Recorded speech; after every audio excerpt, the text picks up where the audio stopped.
విషయంలో డిలే చేసినా చేయకపోయినా హెల్త్ ఇన్సూరెన్స్ విషయంలో మాత్రం ఖచ్చితంగా డిలే చేయొద్దు. మీ దగ్గర డబ్బులు ఉన్నా లేకపోయినా అడ్జస్ట్ చేసుకొని మరి తీసుకోండి. ఎందుకంటే రీసెంట్ గా ఒక ఇన్సిడెంట్ జరిగింది.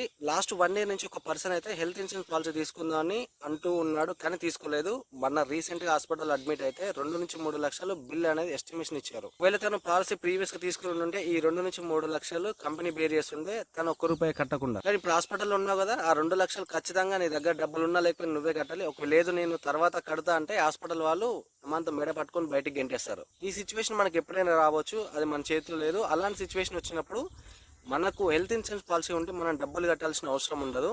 అండ్ మీకు తెలిసిందే కదా, ఈ రోజుల్లో ఎప్పుడు ఏమైతుందో ఎవరికి తెలియదు. రోడ్డు మీద వెళ్తే నువ్వు కరెక్టే వెళ్తుండొచ్చు, బట్ ఆపోజిట్ వచ్చే పర్సన్ మాత్రం నువ్వు కంట్రోల్ చేయలేవు కదా. అందరూ ఏమనుకుంటా హెల్తీగా తింటున్నా పని చేస్తున్నా అంటే నీ లోపల జరిగేది ఎవరికి తెలియదు. అంటే అన్లెస్ అది బయటకు వచ్చి నీకు ఎఫెక్ట్ ఇచ్చిన తర్వాత తెలుస్తుంది. కానీ ప్రీవియస్ గా ఉన్నట్టు సిచ్యువేషన్ లేదు. హాస్పిటల్లో పడ్డావంటే నీ లైఫ్ అయిపోయినట్టే. మేజర్ గా ఏదైనా అయ్యిందంటే కథం అంతా. ఇంకా నువ్వు డిలే చేయడం మానేసి ఇప్పుడు ప్రీమియమ్స్ కూడా చాలా తగ్గాయి. అండ్ అన్ని ప్రీమియమ్స్ కూడా మీకు చాలా అఫోర్డబుల్ ప్రైస్ లో ఉన్నాయి.